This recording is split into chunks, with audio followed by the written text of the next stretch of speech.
Mercedes clase M edición limitada.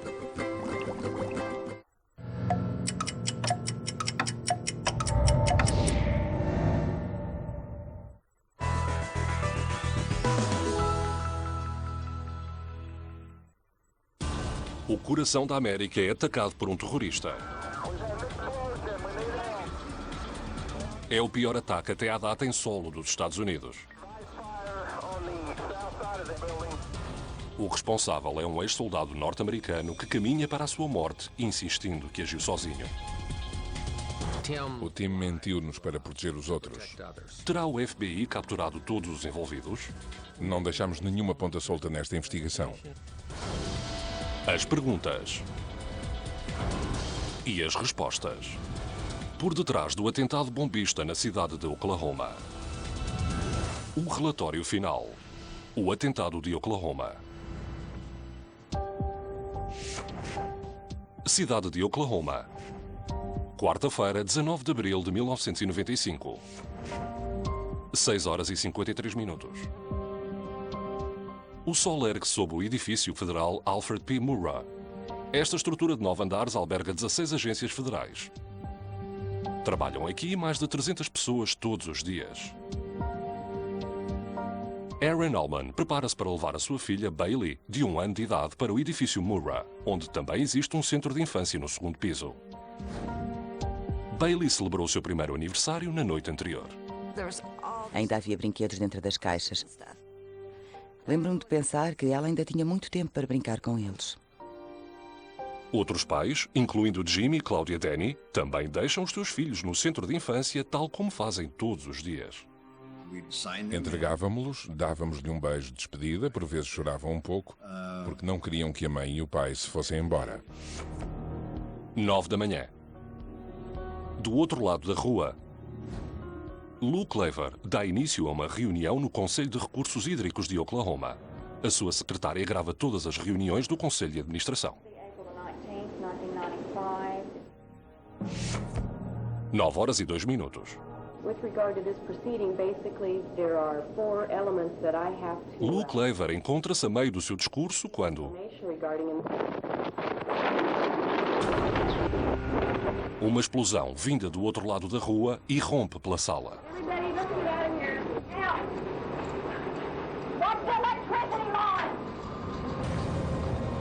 No interior do edifício Murrah, no terceiro andar, a explosão projeta Amy Petty para o chão.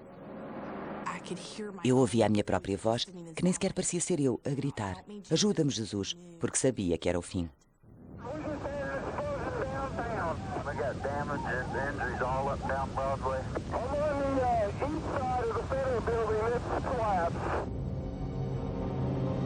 O bombeiro Chris Fields sente o impacto da explosão no seu quartel, a 15 quarteirões de distância. Saímos à rua para ver o que se tinha passado e foi aí que vimos uma grande nuvem de fumo a vir da baixa. Nem sequer esperámos para sermos enviados.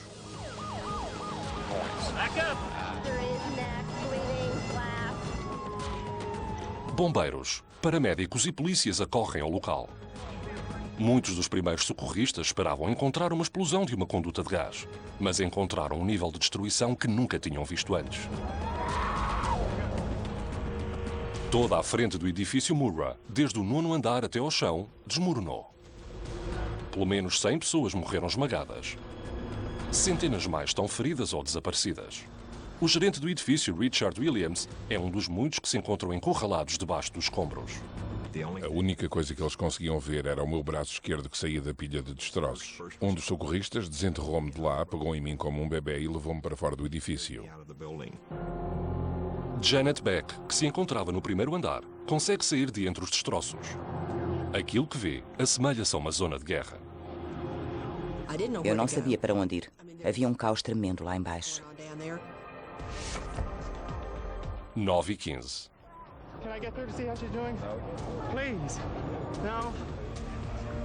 Pessoas vindas de toda a cidade convergem para o local da explosão. Claudia Denny sai a correr do seu escritório a 3 quarteirões de distância e dirige-se para o local. O seu marido Jim fala de carro. Os seus filhos, com 3 e 2 anos de idade, encontravam-se no centro de infância no interior do edifício Murrah. Fiquei paralisada porque não acreditava que alguém pudesse ter saído de lá com vida. A creche tinha desaparecido. As equipas de emergência procuram desesperadamente pelas crianças que estavam no interior do centro de infância. O bombeiro Chris Fields faz uma descoberta macabra entre os escombros. O cadáver de uma rapariga de 1 ano de idade. Um fotógrafo amador tira esta fotografia enquanto Fields embala o corpo e se debate com as suas emoções. Eu sabia que ela já tinha morrido. Estava apenas a pensar nos pais que iam receber a triste notícia. 9 horas e 45 minutos. Os agentes do FBI juntam-se às equipas de salvamento no local. Procuram pistas em torno de uma enorme cratera com 5 metros de profundidade e 9 metros de largura na base do edifício Murrah. A oeste, a um quarteirão do local do incidente, os agentes recuperam um eixo traseiro carbonizado de uma carrinha. Uma testemunha ocular descreve como é que o eixo de 115 kg ali foi parar. Ele ouviu um som estridente, olhou para cima e viu o que era. A seguir foi embater contra o seu Ford Festiva vermelho. O técnico de explosivos do FBI, Barry Black, associou o eixo da carrinha a outras peças contorcidas de um veículo que parece ter sido usado para transportar uma bomba. Do outro lado da rua viam-se partes de um veículo que associámos à parte da frente, como peças de motor e do chassi. Os investigadores encontram ainda sinais que sugerem que a bomba continha nitrato de amónio, um ingrediente comum existente em explosivos. Uma pista: os danos sofridos pelos carros estacionados do outro lado da rua. O nitrato de amónio provoca um efeito de contorção. Se for usado um explosivo de grande capacidade, este corta mais ao estilo de uma tesoura. Mas o nitrato de amónio contorce mais e foi isso que nós vimos. O que significam estas pistas para os investigadores? Os responsáveis pelo atentado poderão ser terroristas islâmicos. O FBI viu uma carrinha-bomba semelhante 2 anos antes. Uma bomba detonada por terroristas islâmicos num parque subterrâneo situado sob o World Trade Center em Nova York. Esse explosivo era feito de nitrato de amónio e fuel-óleo. Uma testemunha que se encontrava junto ao edifício Murrah vem apoiar esta teoria. Ele conta ao FBI que viu 2 homens com feições do Médio Oriente a fugir do local do atentado numa carrinha pick-up castanha. As autoridades emitem um comunicado geral para a captura dos homens. O FBI recebe também 6 telefonemas diferentes a reivindicarem a autoria do ataque. Cada autor da chamada reclama os créditos em nome de um grupo terrorista islâmico diferente. Quando chegaram as primeiras chamadas, eles pensavam que o ataque tinha sido feito por árabes. Como tal, destacaram-nos para tratarmos de todas as chamadas que envolviam árabes. Mas alguns investigadores apercebem-se que existe uma outra explicação possível. Um grupo terrorista doméstico. O que leva os investigadores a suspeitarem de um plano terrorista orquestrado em solo nacional. A data do ataque.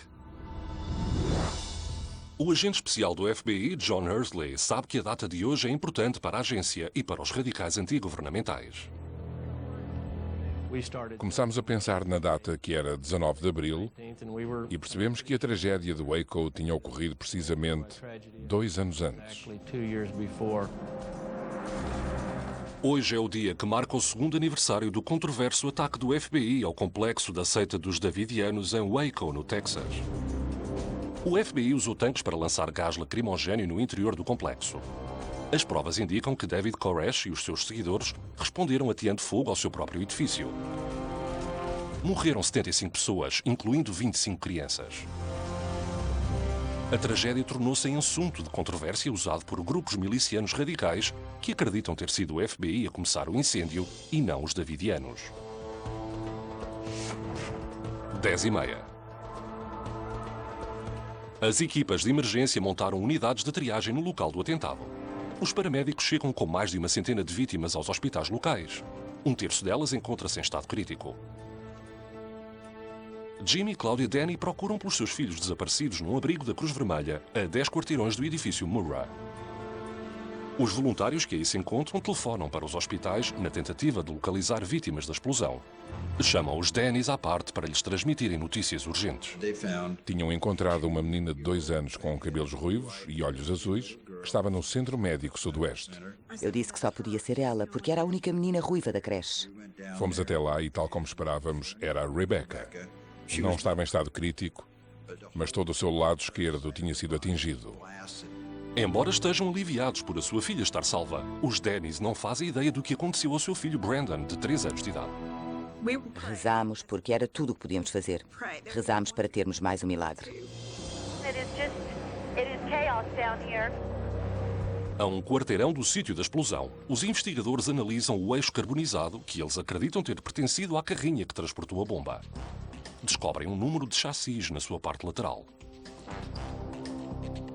O número pode ser usado para identificar o construtor do veículo e, através dos registros, o seu proprietário. É uma pista potencialmente importante. Tinha gravado o PVA 26077. Acho que nunca mais vou esquecer esse número. Menos de 3 horas depois da explosão, as autoridades obtêm a sua primeira grande pista no caso, que os levará até um suspeito improvável. Isso, juntamente com mais perguntas e respostas. Holy cow. About a third of the building has been blown away. Cidade de Oklahoma, 19 de abril de 1995. Explodiu uma bomba no exterior do edifício federal Murrah, provocando mais de 100 mortos e centenas de feridos. As equipas de salvamento tentam chegar até aos inúmeros sobreviventes que se encontram encurralados debaixo dos destroços. Noble County, Oklahoma, 10h15. 13 quilómetros a norte da cidade de Oklahoma, o agente da Brigada de Trânsito Charlie Hanger conduz na Interestadual 35. Encontra-se a ouvir as notícias do atentado bombista quando um Mercury Marquis amarelo de 1977 lhe chama a atenção, pois o carro circula sem a matrícula traseira. Hanger pede ao Marquis para encostar. Sai do seu veículo tal como o condutor do Marquis. Pedi-lhe para ver a carta de condução dele. E quando ele foi buscar lá a carteira, o casaco mexeu-se, permitindo-me ver uma saliência debaixo do lado esquerdo do seu casaco, que me parecia ser de uma arma. Hanger saca da sua arma e ordena ao jovem para se virar e erguer as mãos. Ele disse-me, a minha arma está carregada. E eu respondi-lhe, também a minha. O nome existente na carta de condução do homem é Timothy James McVeigh. Hanger conduz McVeigh para a prisão de Noble County em Perry, Oklahoma, onde ele é acusado de andar com uma arma escondida. Cidade de Oklahoma. A busca de Aaron Nolan pela sua filha Bailey, de 1 ano de idade, leva-a até o hospital de St. Anthony, onde recebe a notícia que qualquer mãe mais teme. Chegaram com um padre e eu disse, só podem estar a brincar comigo. Não me façam isto, não me façam isto. E foi então que me disseram que ela tinha morrido. Foi precisamente a filha de Aaron Allman que foi fotografada nos braços do bombeiro Chris Fields nessa manhã. 14 horas e 30 minutos. O FBI completa a identificação do eixo que se crê ter estado envolvido no ataque. O eixo pertence a uma carrinha Ryder de 6 metros, alugada numa oficina em Junction City, no estado do Kansas. Um dos agentes visita a oficina, 435 km a norte da cidade de Oklahoma. Os documentos do aluguer revelam que um homem que assinou pelo nome de Robert Kling levantou a carrinha 2 dias antes, a 17 de abril. Kling utilizou uma carta de condução do Dakota do Sul e deu a data de 19 de abril como a sua data de nascimento, mais uma referência à data da tragédia do Waco, especulam os investigadores. As autoridades investigam a informação facultada por Kling e descobrem que tanto a sua morada como o número de segurança social são falsos. O nome Robert Kling é igualmente falso. O FBI interroga o dono da oficina, que disponibiliza uma descrição física pormenorizada do suspeito que alugou a carrinha Ryder. Ele recorda-se apenas de um homem. Mas 2 empregados contam uma história diferente. Segundo eles, Robert Kling veio acompanhado por outro homem. Porém, apenas um deles, um mecânico, se lembra claramente da aparência de ambos os homens. O FBI produz retratos dos 2 homens que alegadamente alugaram a carrinha, suspeitos a que dão o nome de desconhecido número 1 e desconhecido número 2. O FBI baseia-se apenas na memória do mecânico para efetuar estes retratos. Rescue efforts continuing in the Murrah building that you see there behind us. Many people have Cidade de Oklahoma, down here today 16 horas. to help out. Jim e Claudia Denny tomam conhecimento que existe um rapaz não identificado a ser operado no hospital presbiteriano e tentam desesperadamente saber se será o seu filho de 3 anos de idade, Brandon. Estava todo inchado e com a cabeça ligada. Ele tem um sinal de nascença na parte superior de uma das pernas, semelhante a uma pata. Eu olhei por entre todas as escoriações e disse que o seu nome era Brandon Denny. Os médicos avisam Jim de que os ferimentos da criança são graves e que as suas hipóteses de sobrevivência são reduzidas. Tiveram de remover parte do cérebro e reconstruir o seu crânio. Ambos dissemos que desde que ele sobrevivesse e que se ele não pudesse andar ou falar novamente, nós o levávamos aonde ele precisasse de ir. Porque é isso que temos de fazer enquanto pais. 20 de abril. No dia seguinte ao atentado, os oficiais do FBI discutem entre si se devem divulgar ao público os retratos do desconhecido número 1 e do desconhecido número 2. Eles sabem que os retratos se baseiam apenas na memória de uma pessoa. Então, por que motivo o FBI acaba por divulgar os retratos? As autoridades temem que possam ocorrer mais ataques terroristas. Receávamos que os autores deste crime pudessem atacar novamente. Precisávamos de fazer tudo o que estava ao nosso alcance para capturá-los. There's a $2 million bounty on the head of 2 white males believed to be tied to the blast. As emoções exaltam-se à medida que o número de mortos continua a aumentar. Estávamos a dar tudo por tudo. Aquelas pessoas tinham perdido filhos e tudo o resto e queríamos que fosse feita justiça. Era o que nos fazia continuar. Os agentes do FBI visitam casas de negócios e zonas residenciais em Junction City, Kansas, com os retratos na mão. Um desses locais é o Dreamland Motel, a 8 km da oficina Elliott, onde conversam com a proprietária. Ela reconhece o suspeito no primeiro retrato, o desconhecido número 1. Ela indicou-nos que o desconhecido 1 se parecia bastante com a pessoa que tinha ficado no quarto 25. Ela começou a procurar os registros e encontrou um cartão de entrada que havia sido preenchido com o nome de Tim McVeigh. Ela recorda-se de que Tim McVeigh chegou sozinho e alugou um quarto para 4 noites na semana que antecedeu o atentado. Também se recorda de um outro pormenor, da carrinha Ryder amarela que ele estacionou junto ao seu motel. Como é óbvio, queríamos descobrir quem era este Tim McVeigh. Os investigadores têm agora um suspeito principal, o desconhecido número 1, que parece usar 2 nomes, Tim McVeigh e Robert Kling. Os agentes do FBI examinam o cartão de entrada no motel preenchido por McVeigh. A morada que escreveu difere da anterior que ele usou para alugar a carrinha. A morada que ele usou foi 3616 North Van Dyke Road, em Decker, Michigan. Esta pista irá conduzir os investigadores a outros suspeitos.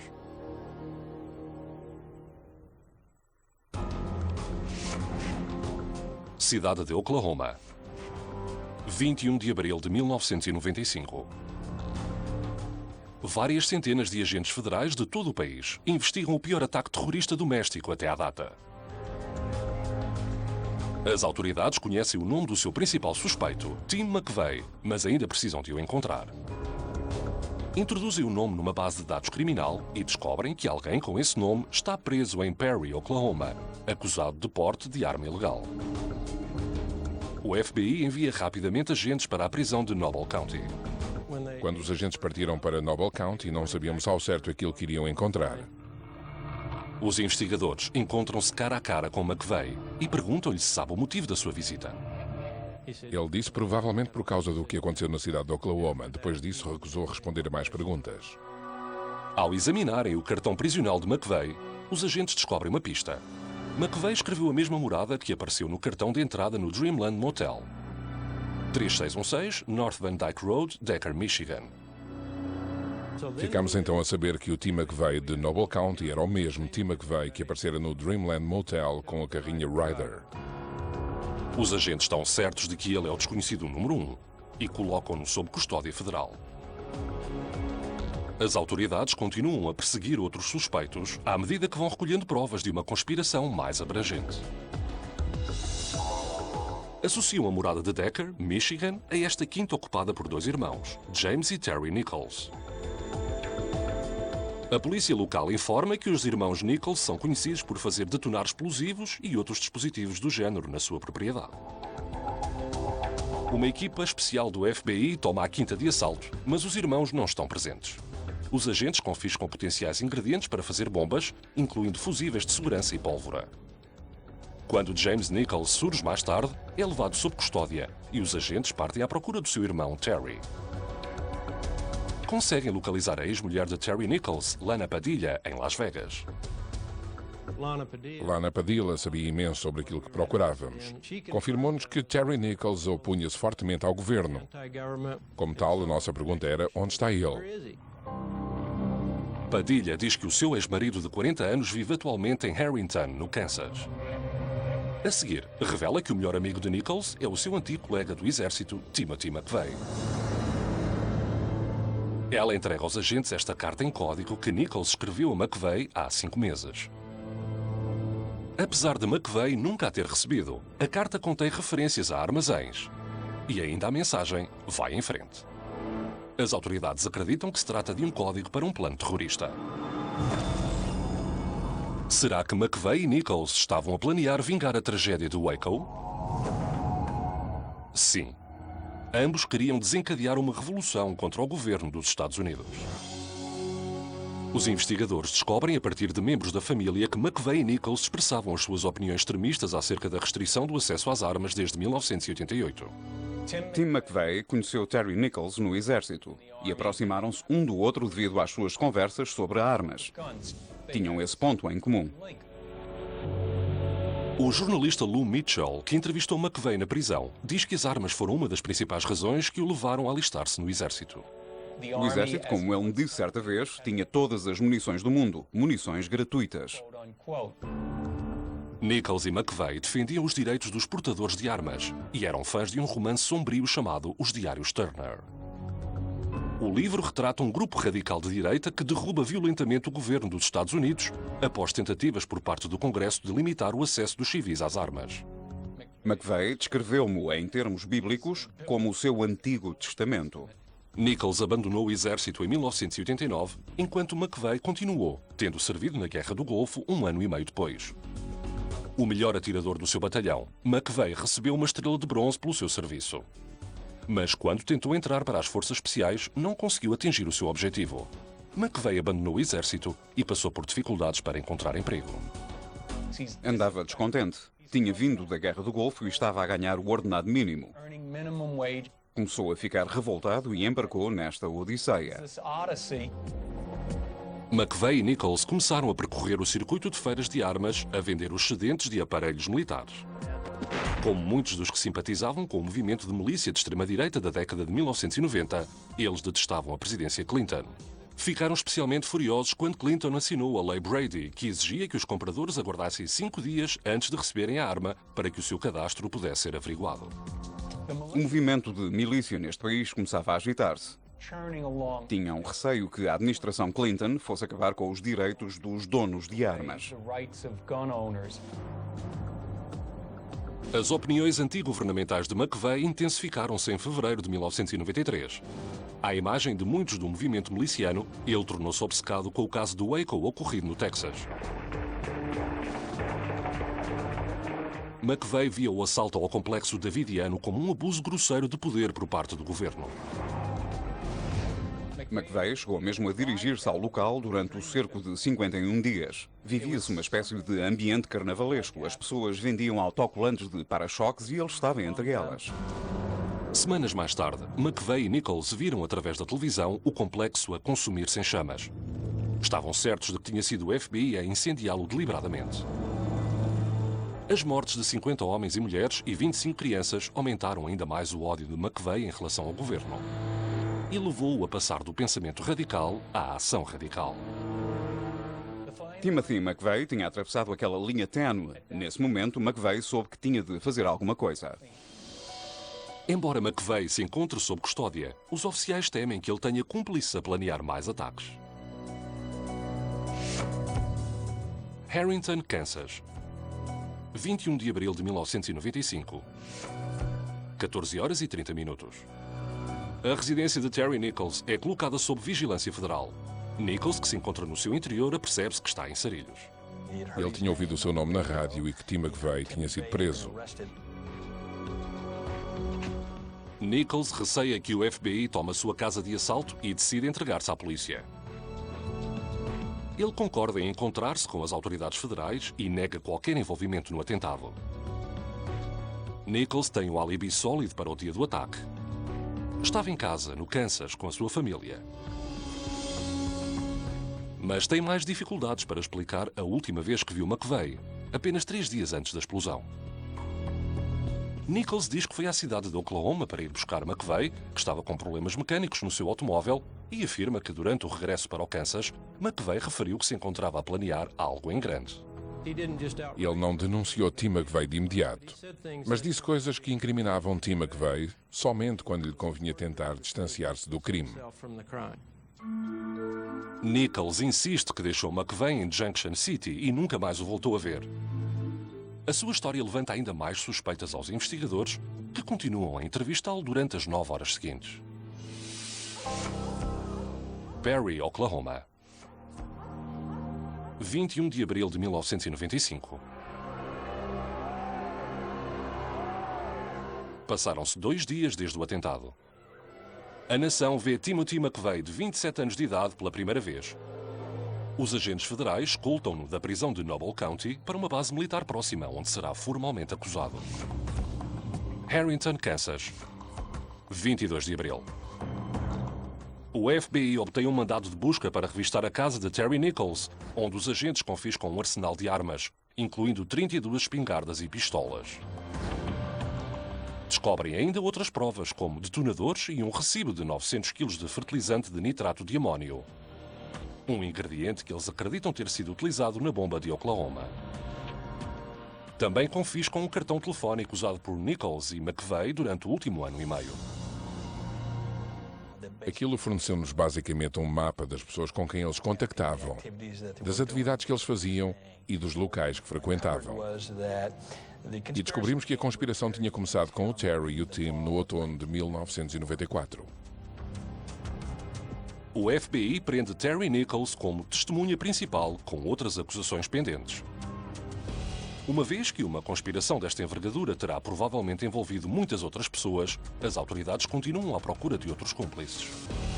Uma informação vinda da família de McVeigh conduz o FBI até outro dos seus colegas do exército, Michael Fortier, um funcionário de uma loja de ferragens em Kingman, Arizona. McVeigh viveu e trabalhou com Fortier em Kingman durante vários meses e foi o seu padrinho de casamento. Tal como McVeigh, Fortier não fazia segredo do seu ódio pelo governo dos Estados Unidos. Não há problema quando uma pessoa ataca o governo através da retórica. Não é crime, mas de certa forma deu-nos um motivo para o ataque bombista na cidade de Oklahoma.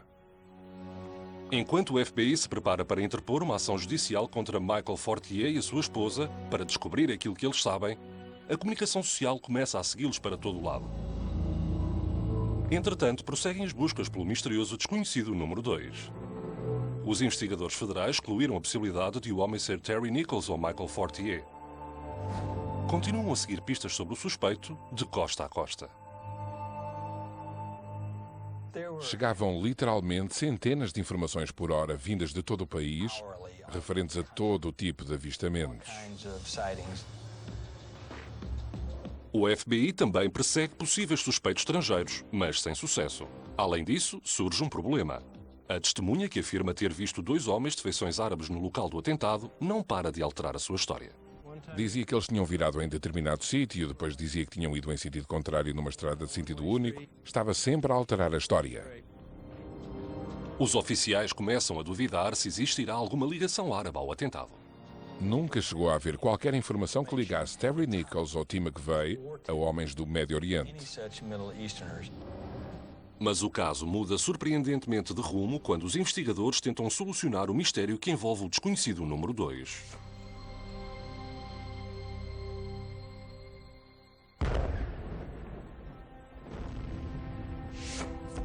Cidade de Oklahoma. 23 de maio de 1995.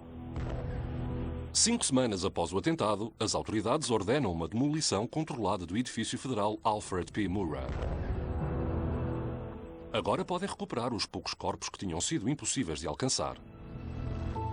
O número total de mortos ascende a 168 vítimas, incluindo 19 crianças. Investigadores por todo o país reúnem provas do plano do atentado e continuam à procura de conspiradores que ainda possam estar a monte. Até aqui, eles associaram os ex-soldados Timothy McVeigh e Terry Nichols à compra de 1.800 kg de fertilizante de nitrato de amónio, um ingrediente comum em explosivos. Agora procuram indícios de outros componentes utilizados no fabrico de bombas que possam ser associados a McVeigh e Nichols. Tínhamos agentes a tentarem descobrir se tinha ocorrido algum assalto ou roubo de explosivos que pudesse estar relacionado com o caso. E tivemos conhecimento de um assalto próximo do local onde Terry Nichols trabalhava. Foram roubadas várias centenas de peças de dinamite e detonadores da pedreira Martin Marietta 6 meses antes do atentado. Estes detonadores são idênticos aos que foram encontrados em casa de Terry Nichols, ligando-o ao assalto. O caso do FBI torna-se ainda mais forte quando alguns agentes descobrem que McVeigh comprou 625 litros de combustível para carros de competição. O FBI virá mais tarde determinar que este combustível foi usado na explosão ocorrida na cidade de Oklahoma. O procurador Larry Mackey, que ajudou a formar a acusação do governo contra McVeigh e Nichols, diz que as autoridades podem agora provar que os seus principais suspeitos tinham todos os ingredientes necessários para a construção da bomba. Tinham explosivos plásticos, fertilizante de nitrato de amónio e o combustível apropriado. Cada um daqueles ingredientes só magoa uma pessoa se lhe cair em cima do pé, mas juntos são uma arma mortífera. O FBI pressiona os amigos de McVeigh do Arizona, Michael e Lori Fortier. O casal acede finalmente em testemunhar contra McVeigh e Nichols em troca de um acordo. Michael Fortier admite que McVeigh tentou recrutá-lo para a conspiração em setembro de 1994. Fortier diz ter recusado, mas acrescenta que McVeigh continuou a partilhar pormenores com ele até um mês antes do atentado.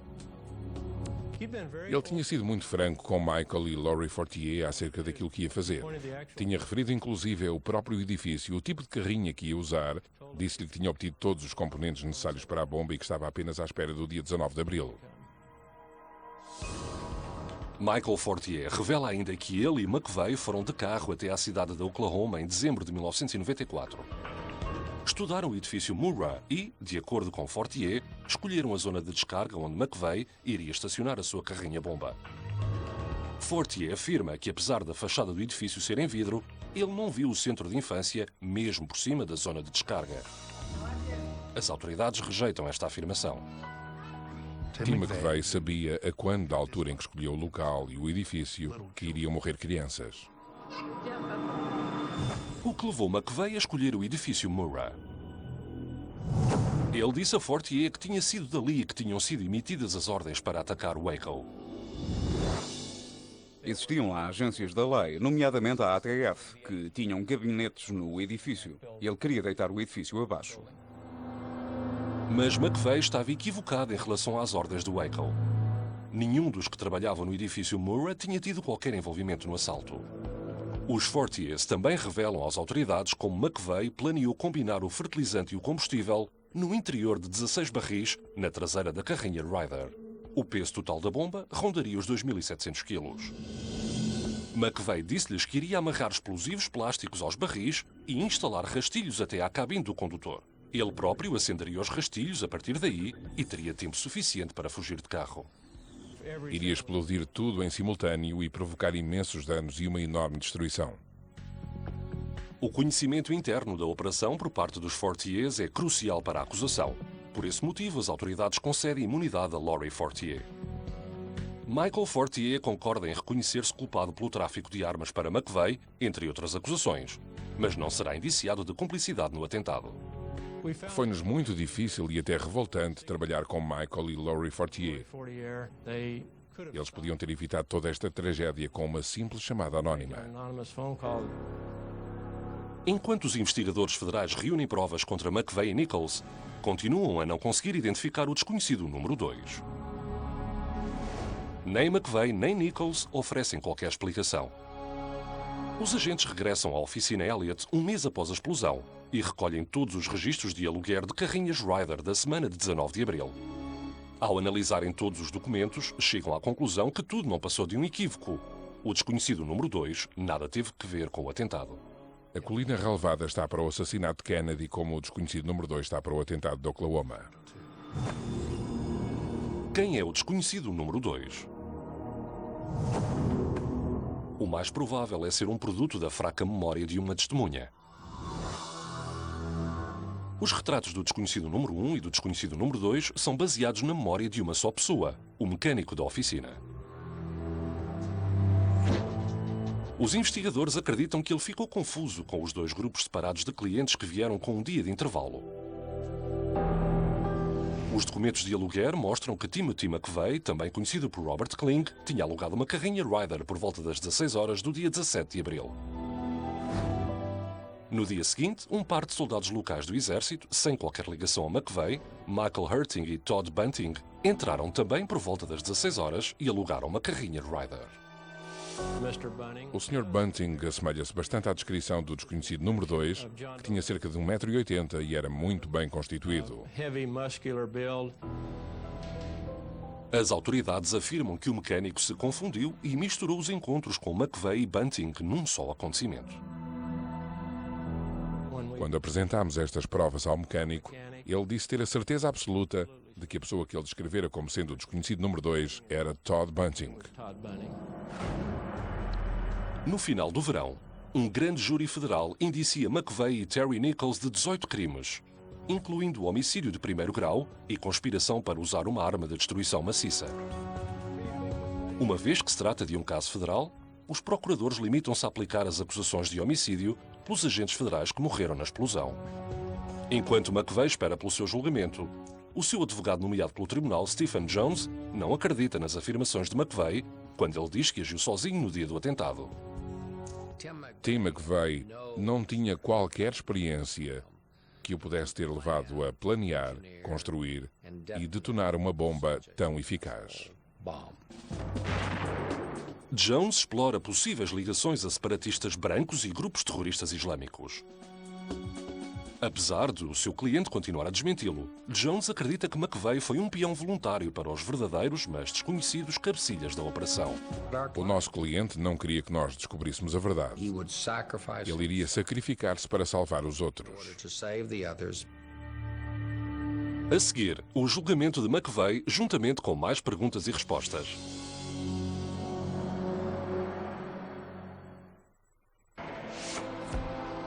Denver, Colorado. 24 de abril de 1997. 2 anos depois do atentado. Começa o julgamento que opõe os Estados Unidos a Timothy McVeigh. O processo decorre fora do estado de Oklahoma para garantir que McVeigh tem um júri imparcial. Os procuradores apresentam perto de 1000 provas, argumentando que McVeigh tinha os instrumentos necessários para construir e detonar a bomba. Eles mostram este vídeo de vigilância que coloca a carrinha Ryder alugada por McVeigh no local minutos antes da explosão. Chamam também mais de 100 testemunhas para depor, incluindo as pessoas que perderam entes queridos no atentado. O governo elaborou uma bela história baseada na emoção das vítimas. Não tivemos qualquer hipótese perante o caso apresentado. O advogado de McVeigh, Stephen Jones, espera levantar dúvidas razoáveis em relação às alegações do governo, apresentando provas de uma conspiração mais abrangente. O governo não apresentou uma única testemunha que afirmasse ter visto Tim McVeigh na cidade de Oklahoma. Por isso começámos a levantar dúvidas plausíveis. Jones argumenta que nem McVeigh nem Nichols tinham experiência em construção de explosivos. Ele sugere o envolvimento de uma organização terrorista maior, talvez um grupo de extrema-direita. Os atos terroristas são cometidos por profissionais. Não existe qualquer registro de incidentes desta magnitude cometidos por 2 amadores. Existirão provas que associem diretamente um grupo de extremistas ao atentado? É, na melhor das hipóteses, algo circunstancial. Registros telefónicos mostram que 2 semanas antes da explosão, McVeigh contactou um complexo de partidários da superioridade branca em Oklahoma chamado Cidade Halloween. Mas McVeigh afirmou ter estado apenas a sondar possíveis esconderijos. Depois disso, não voltou a efetuar mais chamadas. As autoridades não encontraram mais evidências que relacionem o planeamento do atentado à cidade Halloween ou a qualquer outro grupo de milicianos. Decorreram imensas investigações para tentar saber se McVeigh, Nichols ou Fortier estavam ligados a qualquer grupo extremista. Terão encontrado algum conforto ao associarem-se a feiras de armas com pessoas que pertenciam a esses grupos, mas não pertenciam a nenhum deles. Junho de 1997. O julgamento federal de McVeigh chega ao fim 1 mês depois do seu início. Os jurados condenam-no por conspiração e homicídio, sentenciando-o à morte. O juiz envia McVeigh para a Supermax em Florence, Colorado, a maior prisão de alta segurança do país. 1 mês mais tarde, McVeigh recorre da sentença. Entre outras coisas, ele alega que a exposição aos média anterior ao julgamento influenciou os jurados. Dezembro de 1997. Num julgamento distinto, um júri condena Terry Nichols por conspiração e homicídio involuntário. Nichols é sentenciado à prisão perpétua sem possibilidade de liberdade condicional, uma sentença menos dura, uma vez que ele não esteve envolvido no atentado propriamente dito. Junta-se a McVeigh na Supermax. Julho de 1999. McVeigh é transferido para as únicas instalações federais do país para condenados à morte, aqui em Terre Haute, Indiana. O escritor Lou Mitchell entrevista o terrorista condenado na prisão. McVeigh expressa o seu desapontamento pelo atentado na cidade de Oklahoma, dizendo que não provocou a revolução que ele esperava. Ele pensava que isto poderia ser o início de algo maior, que seria ele a desencadear o processo, mas tal nunca veio a acontecer. Segundo as suas próprias palavras, o movimento de milícia tinha perdido uma oportunidade de ouro. 19 de abril de 2000. O Memorial Nacional à cidade de Oklahoma é inaugurado em tributo às vítimas do atentado. As 168 cadeiras vazias representam as vidas perdidas. Onde antes se erguia o edifício Murrah, existem agora 2 grandes portais. Um deles está marcado para a hora 9:01 e o outro com a hora 9:03, enquadrando o momento da destruição. Terre Haute, Indiana. 11 de junho de 2001. 7:10. Timothy McVeigh é injetado com uma solução letal. Membros da sua equipa de defesa e da comunicação social que assistem à execução observam a sua aceitação. Ele queria morrer, estava pronto para morrer. Olhou para nós e, acenando com a cabeça, disse: "Ok." 4 minutos depois, Timothy McVeigh é dado como morto. Mas persistem questões acerca do crime que ceifou a vida a 168 pessoas. No relatório final sobre o atentado bombista na cidade de Oklahoma, 2 terroristas nacionais espalharam a destruição a uma escala nunca vista. Timothy McVeigh e Terry Nichols pretendiam enviar uma mensagem política e vingar a tragédia de Waco. Os investigadores nunca chegam a encontrar provas de uma grande conspiração para além de McVeigh, Nichols e dos Fortiers. Com certeza que algo tão poderoso, tão destrutivo, necessitaria de algum nível de sofisticação, algum nível de financiamento. Nada poderia estar mais longe da verdade. Mas em março de 2005, uma informação dada por um recluso da Supermax alerta o FBI para novos dados. Agentes federais descobrem um armazenamento de explosivos escondido que eles não tinham detectado 10 anos antes em casa de Terry Nichols, no Kansas. Será que uma investigação se pode considerar exaustiva quando não se detectaram várias centenas de quilos de explosivos debaixo da casa de Terry Nichols? O que será que há a dizer em relação ao resto da operação? Se mancha a imagem do FBI, se deviam ter efetuado uma busca mais eficiente, sem dúvida. Se isso teria alterado o desfecho do julgamento, nem pensar. Para muitos, a luta continua para tentar encontrar uma justificação para aquele dia fatídico de abril de 1995. Aaron Allman Coke, que perdeu a sua filha Bailey, ajudou a lançar a Fundação Proteger Primeiro as Pessoas, que se dedica a promover a segurança na construção dos edifícios. Eu sei que a Bailey teria desejado que eu fosse feliz, que eu continuasse com a minha vida. Almon Coke testemunhou perante o Congresso em 2000, defendendo a instalação de vidro de segurança nos edifícios federais. Uma medida que ajudou a salvar vidas no Pentágono a quando do 11 de setembro. Trabalhei duramente para tentar fazer a diferença, de maneira a que a morte da minha filha não fosse em vão. Brandon e Rebecca Denny, 2 sobreviventes do centro de infância, são agora adolescentes. Brandon foi submetido a 5 operações ao cérebro desde a explosão e continua em terapia física devido aos seus ferimentos. Mas a sua família continua otimista. Percorreram um longo caminho desde a tragédia. É um pouco difícil esquecer algo que terá sempre um impacto na nossa vida. Está sempre presente. Olho para o meu irmão e não consigo esquecer o que aconteceu. As lições do atentado bombista na cidade de Oklahoma perduram. Aquilo que transformou um veterano condecorado como Timothy McVeigh num terrorista é algo que assombrará a América para sempre. Uma recordação arrepiante de que os terroristas podem surgir vindos de qualquer país, incluindo o nosso. Versão portuguesa via satélite. Como transportaria